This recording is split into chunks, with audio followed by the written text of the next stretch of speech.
Quando falamos sobre o olhar do homem para cima e o olhar de Deus para baixo, não estamos diante de uma simples metáfora, mas de uma chave espiritual que revela a relação entre o finito e o infinito.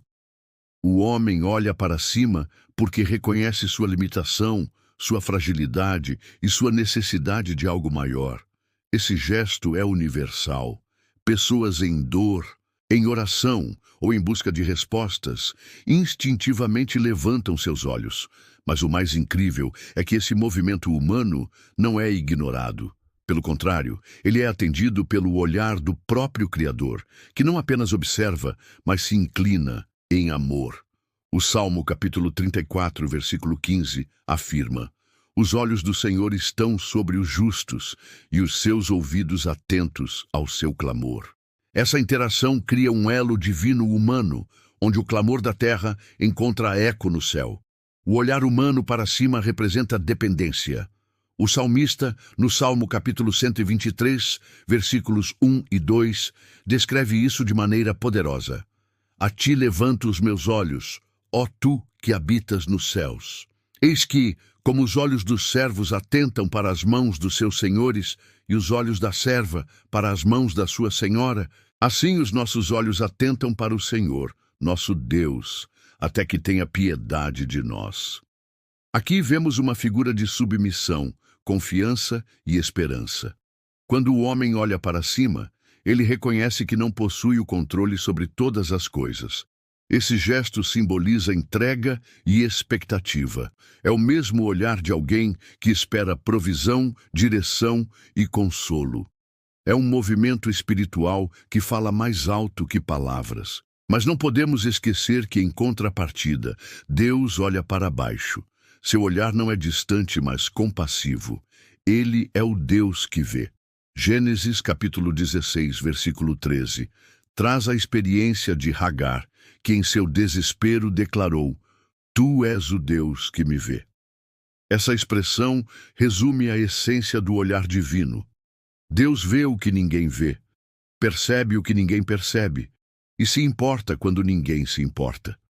Quando o homem olha para cima em busca de socorro, já encontra o olhar do Pai, que está voltado para ele. É o encontro do desespero humano com a misericórdia divina. Esse olhar de cima para baixo revela cuidado, compaixão e, acima de tudo, ação em favor do seu povo. Em Êxodo capítulo 3, versículos 7 e 8, Deus disse a Moisés: "Tenho visto atentamente a aflição do meu povo que está no Egito, e tenho ouvido o seu clamor por causa dos seus exatores, porque conheci as suas dores.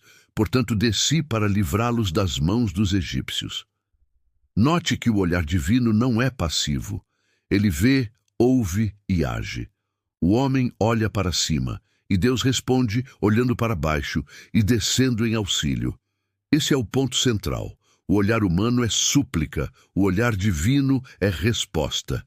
Essa interação mostra que a oração nunca é em vão.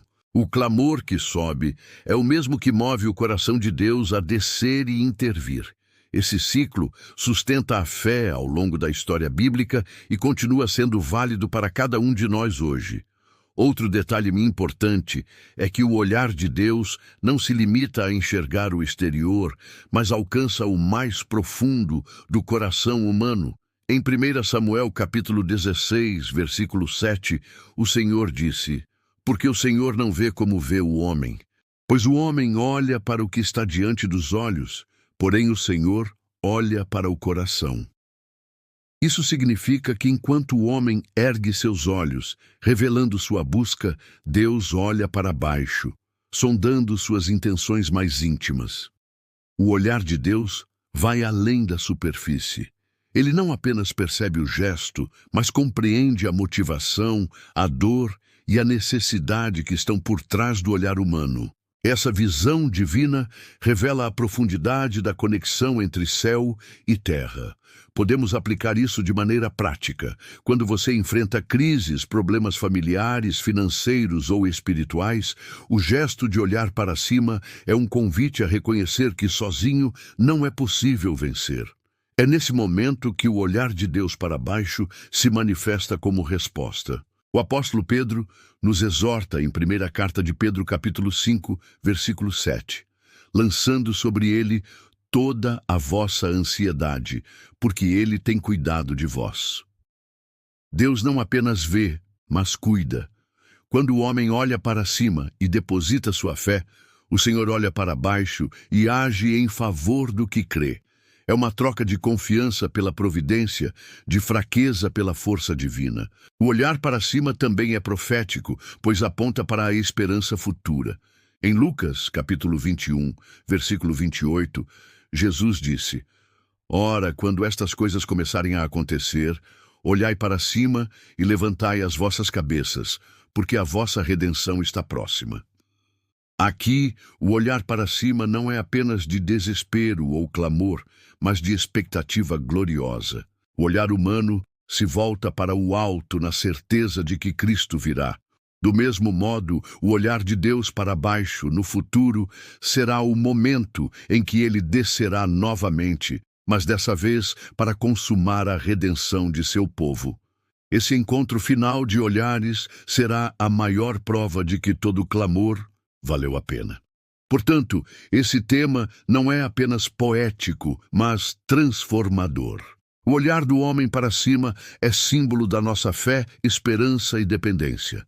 O olhar de Deus para baixo é a garantia da sua resposta, provisão e amor. O Salmo capítulo 33, versículo 18, confirma: Eis que os olhos do Senhor estão sobre os que o temem, sobre os que esperam na sua misericórdia.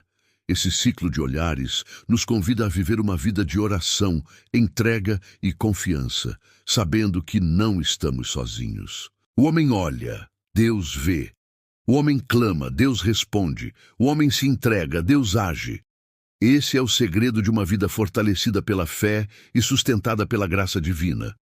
Assim, podemos concluir que o olhar humano para cima e o olhar divino para baixo se encontram em um ponto de interseção chamado fé.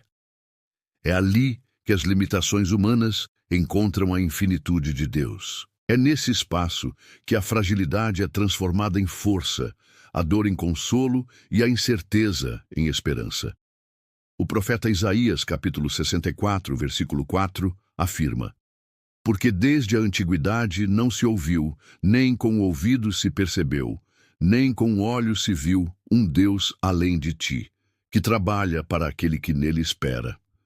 Quando você olhar para cima, lembre-se, já existe um olhar divino voltado para você. Esse encontro de olhares é o que sustenta o cristão no presente e o prepara para a eternidade.